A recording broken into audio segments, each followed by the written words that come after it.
चलिए देखा जाए, हम लोग पिछले क्लास में कलर ऑफ कोलॉइडल के बारे में थोड़ा सा बताए थे आपको। देखो तो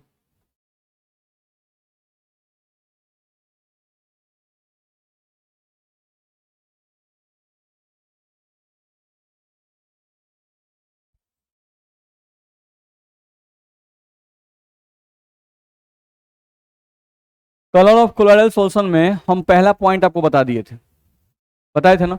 हम पहला पॉइंट आपको बताए थे कलर ऑफ कोलॉइडल सॉल्यूशन में, अगर ध्यान दिया जाए तो पहले पॉइंट में हम बताए थे आपको कि किसी भी कोलॉइडल सॉल्यूशन का जो कलर होता है वो डिपेंड करता है कि कोलॉइडल सॉल्यूशन में जो कोलॉइडल पार्टिकल हैं, नहीं, वो किस वेवलेंथ के लाइट को स्कैटर्ड करते हैं। जिस वेवलेंथ के लाइट को स्कैटर्ड करेंगे उसी पर कोलॉइडल सॉल्यूशन का कलर डिपेंड करता है, ऐसा हम बताए थे। इसका एग्जांपल भी हम लोग दिए थे और ये भी कहे थे कि जो लाइट है उसका वेवलेंथ जो है, जो लाइट है उसका वेवलेंथ डिपेंड करता है साइज ऑफ कोलॉइडल पार्टिकल पर, नहीं, और नेचर ऑफ कोलॉइडल पार्टिकल पर। इस पे ही बताया गया था। हम कहे थे कि गोल्ड के पार्टिकल जब बहुत छोटे होते हैं तो वो रेड कलर के दिखाई देते हैं, और वही गोल्ड के पार्टिकल जब बड़े हो जाते हैं, उनका साइज थोड़ा सा बड़ा होता है, तब वो पर्पल कलर के दिखाई देते हैं, और साइज बड़ा होता है तो वो ब्लू कलर के दिखाई देते हैं, और लास्टली जब बहुत बड़े हो जाते हैं तब वो जाके वो गोल्डन कलर के दिखाई देते हैं। ऐसा हम लोग को बताया गया था, ठीक है। दूसरा, कलर ऑफ कोलॉइडल सॉल्यूशन जो है वो एक और फैक्ट पे डिपेंड करता है, उसको हम लोग को ध्यान रखना पड़ेगा। देखा जाए, किसी भी कोलॉइडल सॉल्यूशन का कलर इस बात पर भी डिपेंड करता है कि उसको ऑब्जर्वर जो है उसको कैसे देख रहा है, इस पर भी डिपेंड करता है, ध्यान रखना है। हम लोग थोड़ा सा लिखे तब समझते हैं। एक रीजन हम लोग पढ़ चुके हैं, सेकेंड रीजन हम लोग पढ़ रहे थे। Colour of colloidal solution depends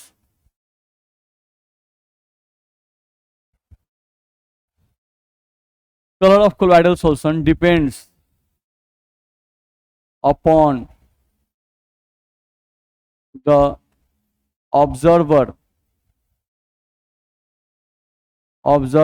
that how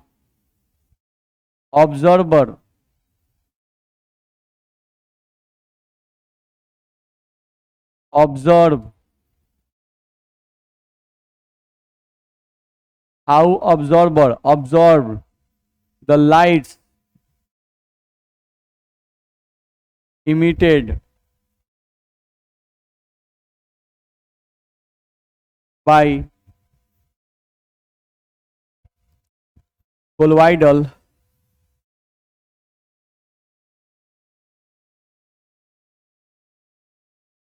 particles। ये बोल रहा है colour of colloidal solution depends upon the observer that how observer observe the light emitted by colloidal particles.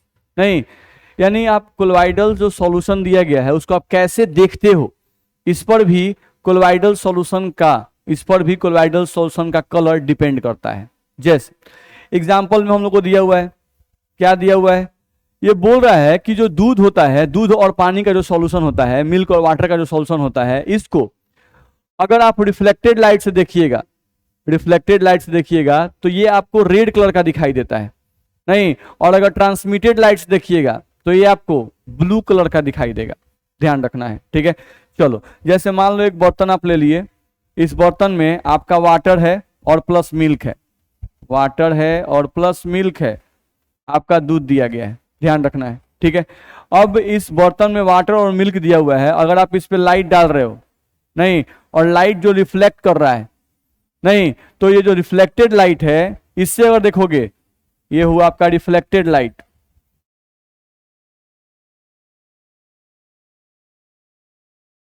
तो इन रिफ्लेक्टेड लाइट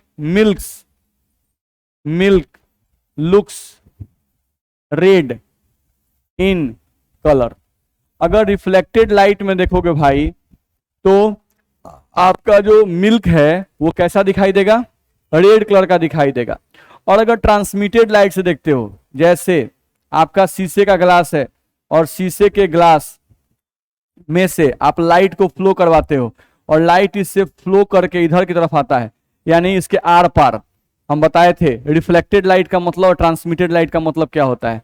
और अगर ट्रांसमिटेड लाइट यानी इसको are पार के अगर इधर से आप इसको ऑब्जर्व करते हो, आप रिफ्लेक्टेड लाइट को ऊपर से देख रहे थे, नहीं ट्रांसमिटेड लाइट को अगर देखोगे, नहीं यहां से आप अगर देख रहे हो, आपका आंख अगर यहां पर है, नहीं, और यहां से अगर आप इसको देख रहे हो तो यहां पे milk,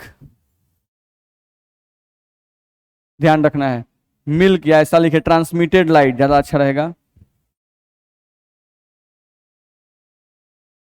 reflected light milk looks red in colour, ये हो जाएगा in transmitted light, in transmitted light milk looks blue in colour, ध्यान रखना है। तो आप किसी चीज को कैसे देखते हो उस पर भी उसका कलर डिपेंड करता है, ध्यान रखना है, ठीक है।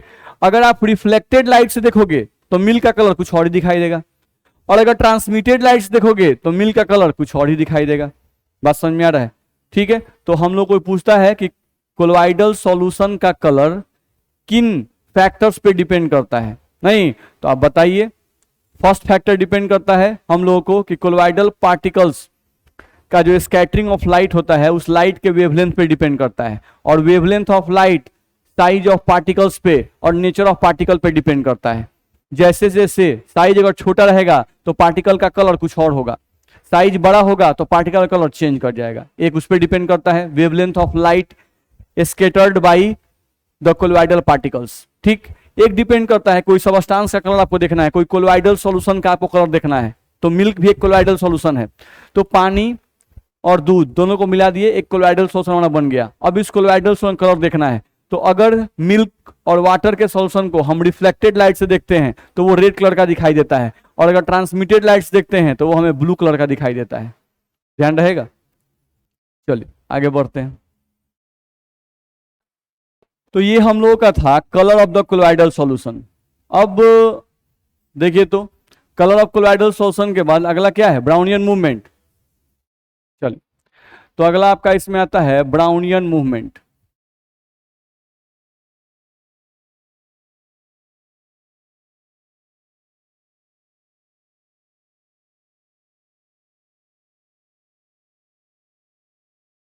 समझा जाए ब्राउनियन मूवमेंट क्या है, ध्यान रखना है। तो ब्राउनियन मूवमेंट के लिए कहा जाता है कि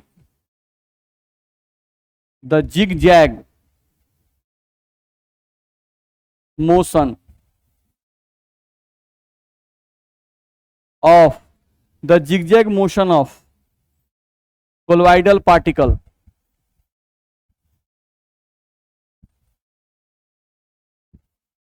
इन colloidal solution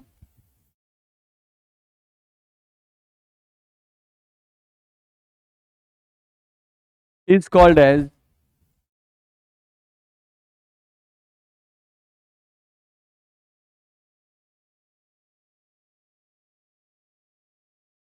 Brownian movement.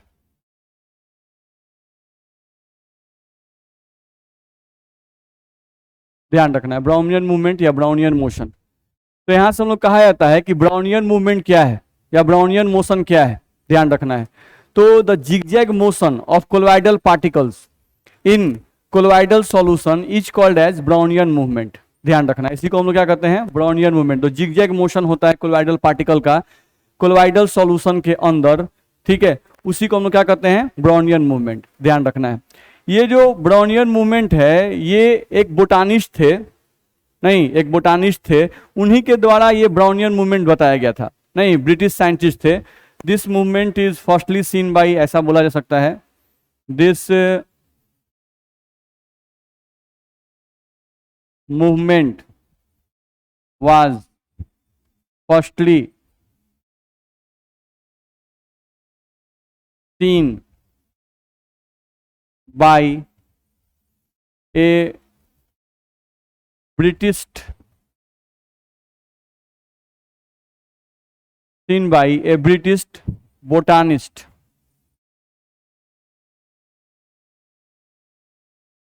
Robert brown.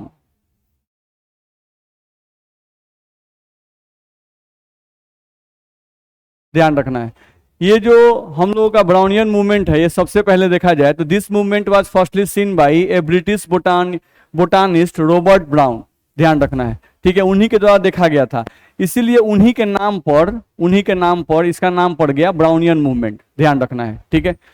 अब दूसरा पॉइंट यहां से आता है कि आखिर ब्राउनियन मूवमेंट जो होता है, हाँ ये समझ लेना है कि ये बोटानिस्ट थे, यानी वनस्पति वैज्ञानिक थे, पेड़ पौधों के वैज्ञानिक थे, बस में रहे, ठीक है। और उन्होंने ये कहाँ देखा था, तो नदी में जो छोटे छोटे पौधे होते हैं, नदी में जो छोटे छोटे पौधे होते हैं, नहीं वो पौधे नदी में डूबते नहीं हैं, वो पौधे नदी में डूबते नहीं हैं। तो क्यों नहीं डूबते हैं, तो due to Brownian movement, zigzag motion, उस जिगजैग मोशन के कारण ही वो लोग डूबते नहीं है। ध्यान रखना है, ठीक है।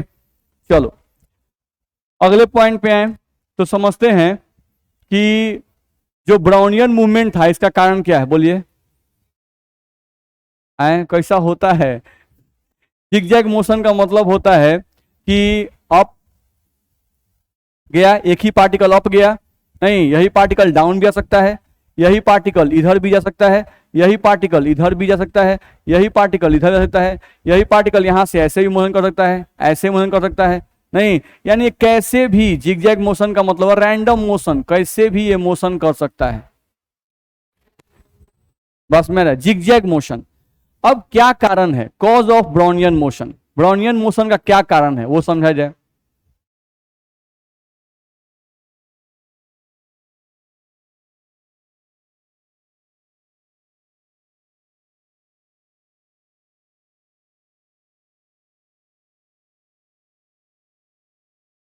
देखा जाए ब्राउनियन मोशन जो है इसका क्या कारण है, कॉज ऑफ ब्राउनियन मोशन, ध्यान रखना है। तो ध्यान रखना है, इसका पहला कारण अगर देखें तो हम लोग को यह बताया जाता है कि सॉल्वेंट के पार्टिकल्स और कोलॉइडल पार्टिकल्स के बीच में हमेशा टकराव होते रहता है। सॉल्वेंट के पार्टिकल्स और कोलॉइडल पार्टिकल्स के बीच में हमेशा क्या होता है, टकराव होते रहता है, यानी कोलिजन होते रहता है। ये कोलिजन जो है ये भी ब्राउनियन मूवमेंट का एक कारण है। ध्यान रखना है, क्या हम लोग बोल रहे हैं, due to the collision between, due to the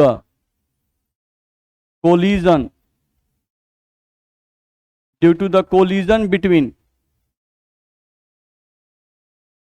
collision, due to the collision between colloidal particles, colloidal particles and dispersion medium particles, dispersion medium particles। ध्यान रखना है, due to the collision between colloidal particles and dispersion medium particles, colloidal particles, colloidal particles acquire zigzag motion.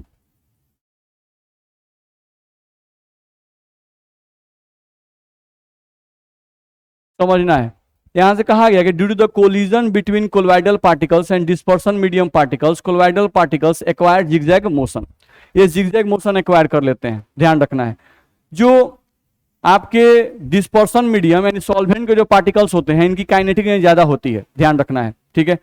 Dispersion medium particle, dispersion medium, dispersion medium particles have high value of, have high value of kinetic energy, so they strike the colloidal particles, strike the colloidal particles from every direction, from every direction with different force.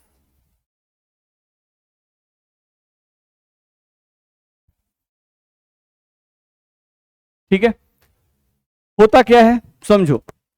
जैसे आप सुने होंगे true solution को, तो true solution में जो particles होते हैं वो बहुत छोटे होते हैं, नहीं तो सॉल्वेंट के जो पार्टिकल होते हैं वो आसानी से ट्रू सॉल्यूशन के पार्टिकल को अपने बीच में पकड़ लेते हैं और अपने अनुसार जहां मन करे वहां घुमाते हैं।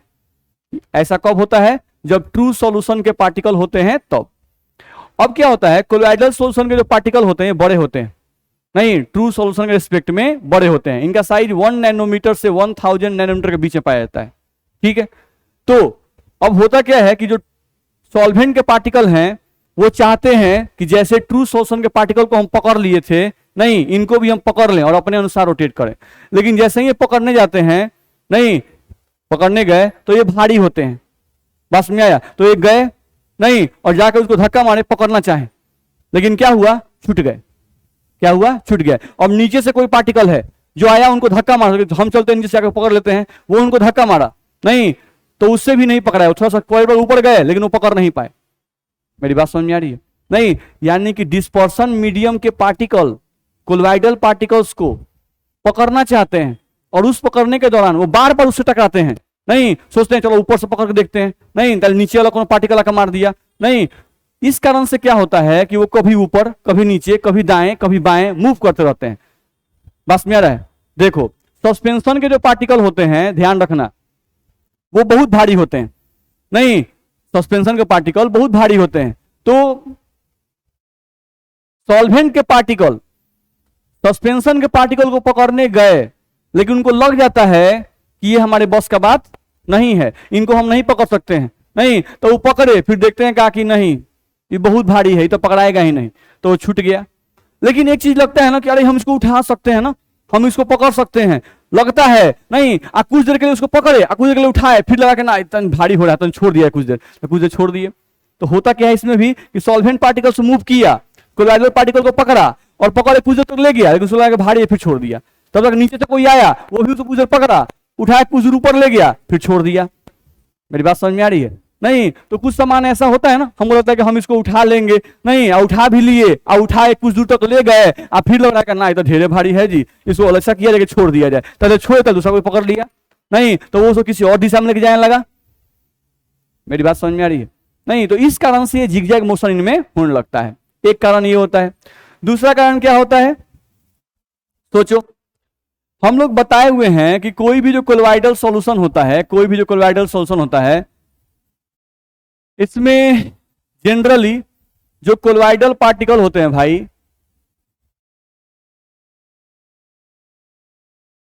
कोलॉइडल पार्टिकल, इन पर सेम चार्ज प्रेजेंट रहता है।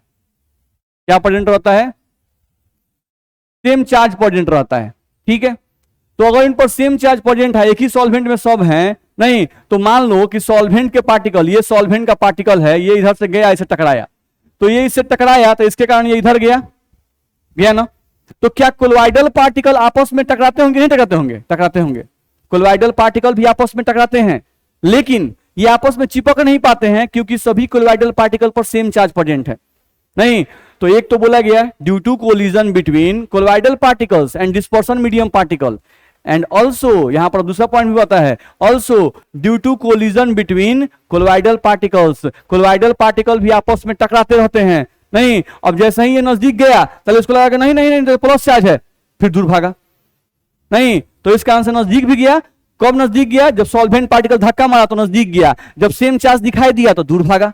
तो आगे पीछे अप डाउन होगा कि नहीं होगा? नहीं तो ध्यान रखना है, ब्राउनियन मोशन का एक और कारण है कोलिजन बिटवीन कोलॉइडल पार्टिकल्स, नहीं ध्यान रखना है, due to collision between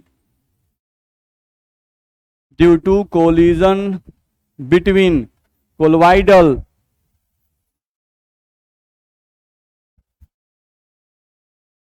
particles, due to collision between colloidal particles acquired, due to collision between colloidal particles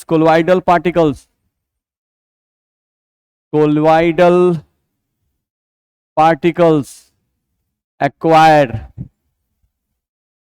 zigzag motion, zigzag motion, colloidal particles acquired zigzag motion, ये ध्यान रखना होगा।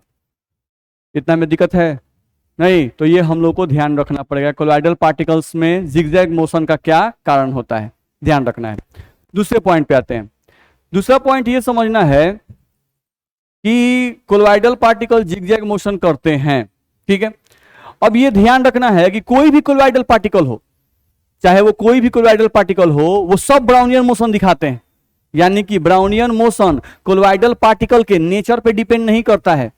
Soul of metal होगा तो भी ब्राउनियन मोशन दिखाएगा, soul of sulphur होगा तो भी ब्राउनियन मोशन दिखाएगा, लायोफिलिक सोल होगा तो भी ब्राउनियन मोशन दिखाएगा, लायोफोबिक होगा तो वो ब्राउनियन मोशन दिखाएगा। यानी every type of colloidal solution में कोलॉइडल पार्टिकल कोई भी हो वो सब ब्राउनियन मोशन दिखाते हैं, ठीक। यानी समझ में क्या आता है, समझ में ये आता है कि हम लोगों को कि एवरी, या हम लोग बोल रहे हैं कि Brownian motion does not depend upon the nature of colloidal particle, ध्यान रखना है।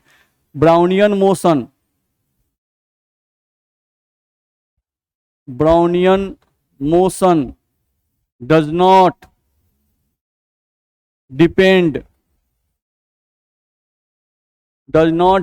Upon the nature of colloidal particles, nature of colloidal particles present in colloidal solution। तो ये बात हम लोग को ध्यान रखना होगा कि कोलॉइडल सॉल्यूशन में जो कोलॉइडल पार्टिकल्स का जो जिगजैग मोशन है, ये कोलॉइडल पार्टिकल के नेचर पे डिपेंड नहीं करता है। नहीं कि सर अगर मेटल का सोल रहेगा तो ब्राउनियन मोशन दिखाएगा, तो हाँ दिखाएगा। सर लायोफिलिक रहेगा तो हाँ दिखाएगा। नहीं, कोई भी कोलॉइडल पार्टिकल अगर है तो ब्राउनियन मोशन दिखाएगा, ठीक है। ये बात हुआ।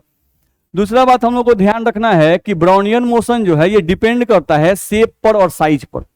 नहीं, ये साइज ऑफ कोलॉइडल पार्टिकल्स पे डिपेंड करता है, साथ साथ जो सॉल्वेंट है उसके विस्कोसिटी पे डिपेंड करता है, ध्यान रखना है, ठीक है।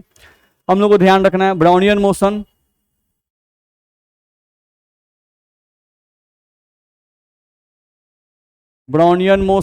Depends upon the size and depends upon the size of colloidal particle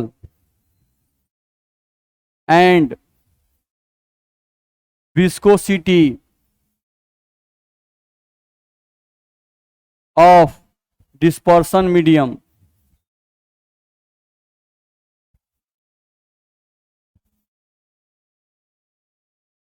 ध्यान रखना है, यानी ब्राउनियन मोशन जो है ये डिपेंड करता है भाई किस चीज पर, साइज ऑफ कोलॉइडल पार्टिकल पे डिपेंड करता है, नहीं ध्यान रखना है, और विस्कोसिटी ऑफ डिस्पर्सन मीडियम पे भी डिपेंड करता है, ठीक। याद रहे, क्या याद रहे कि कोलॉइडल पार्टिकल का साइज अपने रेंज में जितना ही छोटा रहेगा, रेंज में मतलब जैसे कोलॉइडल पार्टिकल का साइज का रेंज है 1 नैनोमीटर टू 1000 नैनोमीटर, नहीं तो उस रेंज में अगर कोलॉइडल पार्टिकल छोटा रेंज में हो, 5 नैनोमीटर का हो, 2 नैनोमीटर का हो, छोटा रेंज में होगा तो ब्राउनियन मोशन ज्यादा दिखाएगा, ठीक, पहला। दूसरा, सॉल्वेंट एंड डिस्पर्सन मीडियम का विस्कोसिटी, गाढ़ापन, विस्कोसिटी में क्या होता है, गाढ़ापन। सॉल्वेंट का विस्कोसिटी जितना ही कम रहेगा ब्राउनियन मोशन उतना ही ज्यादा होगा। नहीं, गाढ़ा अगर सॉल्वेंट होगा तो क्या उसमें ब्राउनियन मोशन होगा, ज्यादा नहीं होगा, ध्यान रखना है। तो यहां पे बोलता है हम लोग को कि smaller the size of colloidal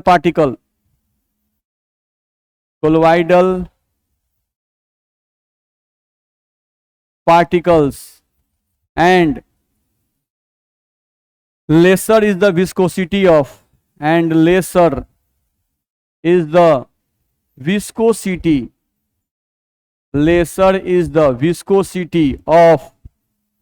dispersion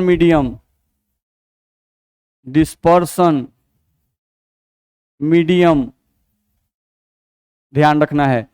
greater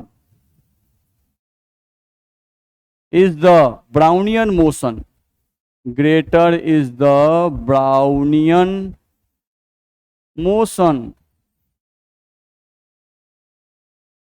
ध्यान रखना है।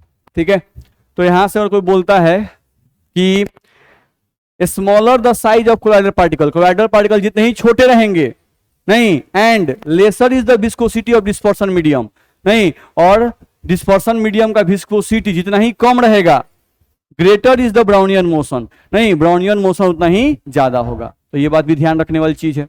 ठीक है, चलो दूसरा ये आता है कि अरे भाई ये कोलॉइडल पार्टिकल जो ब्राउनियन मोशन करते हैं, नहीं, इसका इंपॉर्टेंस क्या है? Importance of Brownian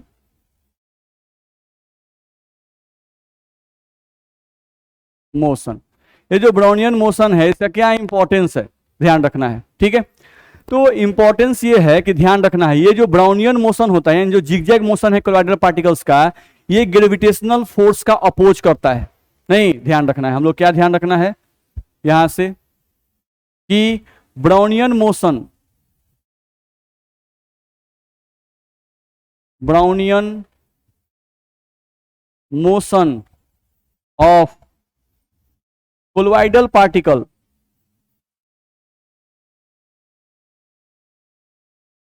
opposes the force of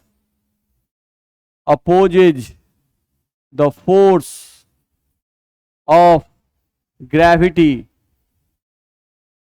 opposes the force of gravity, ये ग्रेविटेशनल फोर्स को अपोज करते हैं, ध्यान रखना है। बस मेरा अगर इनमें ब्राउनियन मोशन नहीं होता, नहीं, यानी सॉल्वेंट के पार्टिकल इसको नहीं धक्का मारते, सॉल्यूट के पार्टिकल आपस में नहीं टकराते, नहीं, ये बार बार इधर उधर ऊपर नीचे अगर मोशन नहीं करते तो ये बर्तन के तल पर नीचे बैठ जाते।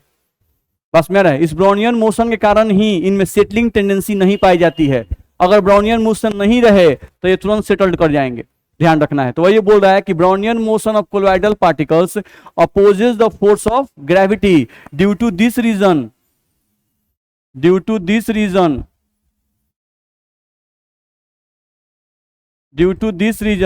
colloidal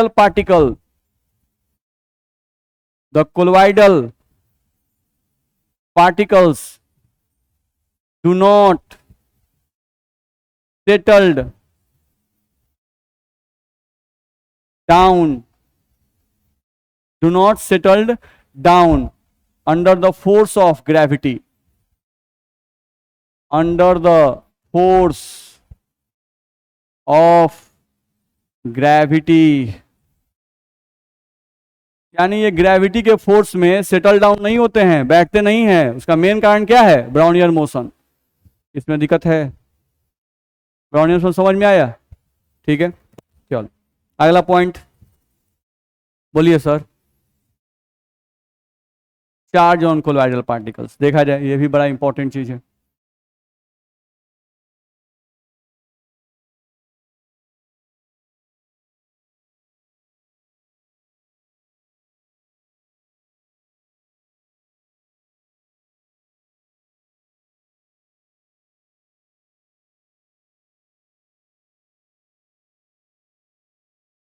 देखा जाए, हम लोग बात करते हैं चार्ज ऑन कोलॉइडल पार्टिकल्स। नहीं, कितनी बार हम लोग देख चुके हैं कि कोलॉइडल पार्टिकल पे चार्ज का होना जरूरी है, कोलॉइडल पार्टिकल पर चार्ज का होना जरूरी है, क्योंकि अगर चार्ज, वो भी सिमिलर चार्ज, नहीं, कोलॉइडल पार्टिकल जो हम बनाते हैं यहां पर इस तरह से, और इसमें कोलॉइडल पार्टिकल आप डालते हो, तो इन सभी कोलॉइडल पार्टिकल पर सिमिलर चार्ज होना जरूरी है, ध्यान रखना है। ठीक है, इन सभी कोलॉइडल पार्टिकल पर सिमिलर चार्ज होना जरूरी है, क्योंकि अगर सिमिलर चार्ज नहीं रहेगा तो कोलॉइडल पार्टिकल्स जैसे ही न्यूट्रल होते हैं, इनका प्रॉपर्टी होता है कि ये आपस में इकट्ठा होते हैं, भारी होते हैं और नीचे बैठ जाते हैं।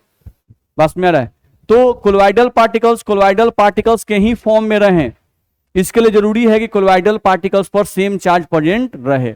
तो इसलिए कोलॉइडल पार्टिकल पर चार्ज होना जरूरी है।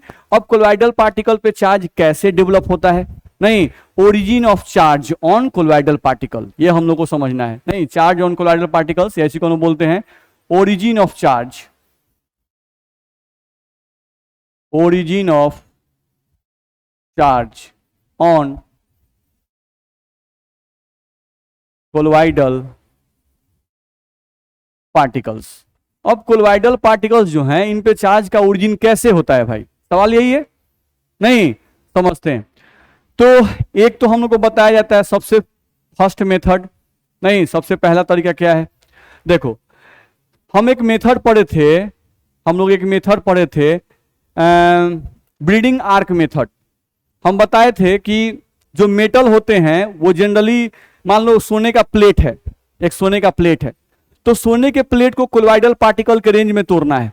तो सोने के प्लेट को अगर कोलॉइडल पार्टिकल के रेंज में तोड़ना है तो हम लोग क्या करना पड़ता था, हम बोलते कि सोने का पतला परत ले लो, नहीं ऐसा कुछ आपको याद होगा, ब्रीडिंग आर्क मेथड में कुछ ऐसा होता था, सोने का एक पतला परत ले लो, जैसे हम लोग ऐसे कुछ लिए थे, आपका ये मान लो गोल्डन है, इसको थोड़ा सा हम लोग पतला कर लिए, नहीं तो हम ऐसा करे थे कि यहाँ पे एक पतला परत ले लो, इधर से पतला परत ले लो, ठीक है, और इसको क्या करो मोटे वायर से जोड़ दो, मान लो मोटा वायर, इसको थोड़ा सा मोटा कर लो, ठीक है, और इसको मोटे वायर से जोड़ दो, ठीक है, ऐसा, ठीक है, और इसको तुम क्लोज कर दो, ये जो तुम्हारा है इसको क्लोज कर दो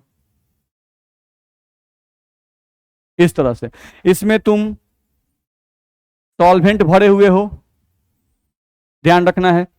हम लोग इसको भी खींचे थे कुछ इस तरह से, और इसमें हम कहे थे कि इसमें बर्फ भरा हुआ है,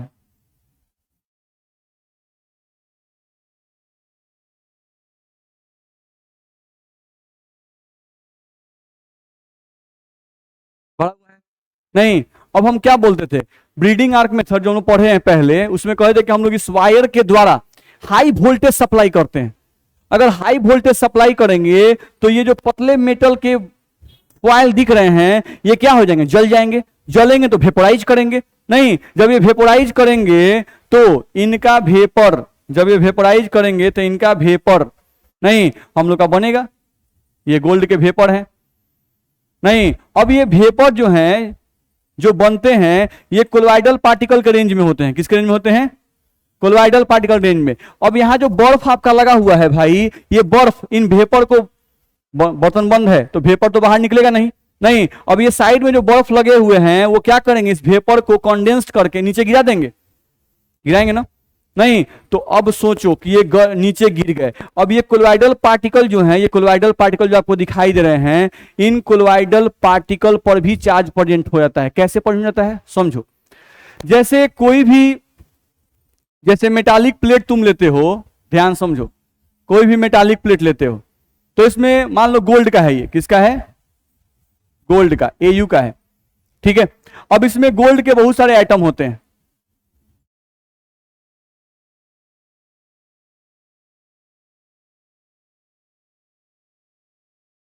ये गोल्ड के बहुत सारे एटम हैं, गोल्ड का प्लेट है, इसमें गोल्ड के बहुत सारे एटम हैं। अच्छा, दो एटम का कहानी समझो, इनके बीच में ये मेटल है, मेटल, तो मेटल मेटल के बीच में मेटालिक बॉन्ड बनता है। कौन सा बॉन्ड बनता है, मेटालिक बॉन्ड। मेटालिक बॉन्ड का कारण क्या होता है कि ये गोल्ड का एक पार्टिकल हो गया, ये गोल्ड का एक पार्टिकल हो गया, और इनके बीच में गोल्ड के जो फ्री इलेक्ट्रॉन्स होते हैं वो प्रेजेंट रहते हैं, इस पर प्लस रहता है, इस पर भी प्लस रहता है, ठीक है। जैसे आप याद कीजिए, हम लोग Zn2+ का अगर रॉड बनाते हैं, ये मान लो Zn2+, तो हम लोग बोलते थे ऐसे, देखो बाबू ऐसे होता है, Zn2+, 2 इलेक्ट्रॉन, Zn2+, 2 इलेक्ट्रॉन, होता है कि नहीं होता है, नहीं। तो मेटल जो होते हैं उनका सजावट कुछ ऐसा ही होता है, ध्यान रखना है। ये हो गया एक मेटल, ये हो गया एक मेटल, अब ये दोनों आपस सटे हुए हैं, कैसे सटे हुए भाई, तो इनका फ्री इलेक्ट्रॉन्स जो है वो यहां पर है, और इस फ्री इलेक्ट्रॉन को ये भी खींच रहा है, प्लस है तो इस माइनस को खींच रहा है, आई भी प्लस है तो ये भी इस माइनस को खींच रहा है, तो दोनों खींचेगा तो ये इलेक्ट्रॉन तो यहीं पर है, तो दोनों आपस में सट रहेगा कि नहीं सट रहेगा, सट रहेगा। तो मेटालिक बॉन्ड कैसे बनता है, यानी एक मेटल का एटम दूसरे मेटल के एटम को कैसे पकड़ता है, फ्री इलेक्ट्रॉन के कारण, उनके बीच में फ्री इलेक्ट्रॉन रहता है, और उसी इलेक्ट्रॉन को ये मेटल भी खींच रहा है, आइडर वाला मेटल भी खींच रहा है, नहीं। अब दोनों खींच रहा है, नहीं, तो इस कारण से दोनों आपस में बंधा हुआ है, नहीं बंधा हुआ है, इलेक्ट्रॉन कहीं खींचा नहीं रहा है, नहीं, वो उसी में प्रेजेंट है, दोनों खींच रहा है, वहीं पे है, खींचते रहिए, बुझा रहा है, नहीं। तो कुछ वैसा ही कहानी होता है। तो होता क्या है कि आप जब इसको हीट सप्लाई किए भाई, जब इसको इलेक्ट्रिकल एनर्जी आप सप्लाई किए तो ये जल गया, अब जलने का वेपोराइज किया, तो वेपोराइज किया इसका मतलब सब एटम अलग अलग हो गए होंगे, हुए हैं कि नहीं हुए? नहीं, तो एटम जब अलग अलग हुए होंगे भाई, तो ये जो बीच में इलेक्ट्रॉन है ये भी तो फैल गया होगा ना, कि नहीं फैला होगा? जो बीच में फ्री इलेक्ट्रॉन्स होंगे वो भी क्या होंगे, फैल जाएंगे। बात समझ में आ रहा है? ठीक है। अब ये जो वेपोराइज, ये जो वेपर आपके बने हुए हैं, ये इस बर्फ के कारण धीरे धीरे कंडेंस्ड होंगे। नहीं, कंडेंसेशन में क्या होगा, यहां बर्तन समझो, अब क्या होगा, इस बर्तन में कुछ गोल्ड के पार्टिकल आपस में सटने लगे। नहीं, तो ये जैसा ही सटा, अब ये कोलॉइडल पार्टिकल बनने लगा। नहीं, अब इसी दौरान क्या होता है, ये गोल्ड के पार्टिकल आपस में सट रहे हैं, तो उस समय जो फ्री इलेक्ट्रॉन्स हैं ये भी तो अपने एटम के पास लौटना चाहेंगे ना। नहीं, तो उसके केस में क्या होता है कि ये जाकर ऊपर से चिपक जाते हैं। मेरी बात समझ में आ रही है? नहीं, तो इस तरह से कुछ गोल्ड के पार्टिकल मिले तो एक कोलॉइडल कण बना, और उन्हीं के इलेक्ट्रॉन अंदर नहीं जाके सरफेस पर चिपक गए। नहीं, यहां पर ये गोल्ड के पार्टिकल कुछ मिले, नहीं ये कोलॉइडल कण बना, और उन्हीं के कुछ इलेक्ट्रॉन्स जो थे वो उनके सरफेस पर क्या हो गए, चिपक गए। तो इस प्रोसेस को कहते हैं इलेक्ट्रॉन कैप्चर मेथड। क्या कहते हैं इसको? Electron capture method. नहीं, तो ये कहां पर होता है, ब्रीडिंग आर्क मेथड में। तो जिस समय हम लोग मेटल का डिस्पर्सन करते हैं, जिस समय हम लोग मेटल का डिस्पर्सन हम मेटल को तोड़ते हैं बाय इलेक्ट्रिक करंट, नहीं तो उस समय जो कोलॉइडल पार्टिकल होते हैं वो अपने इलेक्ट्रॉन्स को कैप्चर कर लेते हैं अपने सरफेस के ऊपर। जो बीच बीच में इलेक्ट्रॉन थे वो अब सरफेस पर कैप्चर जाते हैं। कहां कैप्चर होते हैं? सरफेस पर। तो कुछ इलेक्ट्रॉन सरफेस पर कैप्चर हुए, तो इस पर भी आ गया निगेटिव चार्ज, इस पर भी निगेटिव चार्ज। नहीं, मेरी बात समझ में आई? ठीक है। तो पहला जो आप लोग तरीका बोलते हो, पहला तरीका, वो पहला तरीका हम लोग क्या कहेंगे? पहला तरीका हम लोग बोलेंगे यहां पर कि during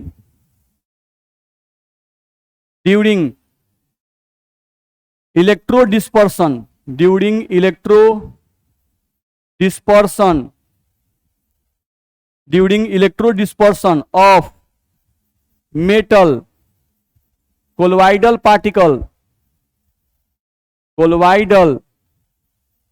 particles capture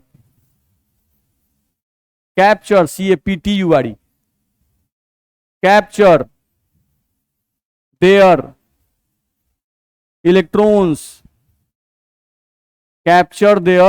electrons and acquire negative charge on colloidal particles। ध्यान रखना है। तो एक तो ये होता है ब्रीडिंग आर्क मेथड में, नहीं जिसमें मेटल्स हम लोग के टूटते हैं, इनके बीच का इलेक्ट्रॉन फ्री होता है, फिर ये मेटल इकट्ठा होने लगते हैं। नहीं, तो जैसे ही इकट्ठा होते हैं तो इलेक्ट्रॉन भी लौटना शुरू करते हैं, तो इलेक्ट्रॉन मेटल के सरफेस पर चिपकना शुरू करते हैं। नहीं, तो मेटल के सरफेस पर चिपकना शुरू करेंगे तो कुछ सिचुएशन कुछ इस टाइप का आ जाएगा। तो कोलॉइडल पार्टिकल बने, उन पे क्या चार्ज आने लगा, निगेटिव चार्ज। तो ये होता है इलेक्ट्रॉन कैप्चर मेथड। ये कब होता है? During electro dispersion of metal. तो इलेक्ट्रो मतलब इलेक्ट्रिक करंट, मेटल मतलब मेटल, और डिस्पर्सन मतलब मेटल को तोड़ना। तो मेटल को इलेक्ट्रिक करंट के मेथड से जो हम लोग तोड़ते हैं उस समय ये प्रोसेस होता है। इतना में दिक्कत है? चलिए आज के लिए इतना ही पढ़ते हैं, अभी इसमें और पॉइंट है, अगले क्लास में देखेंगे।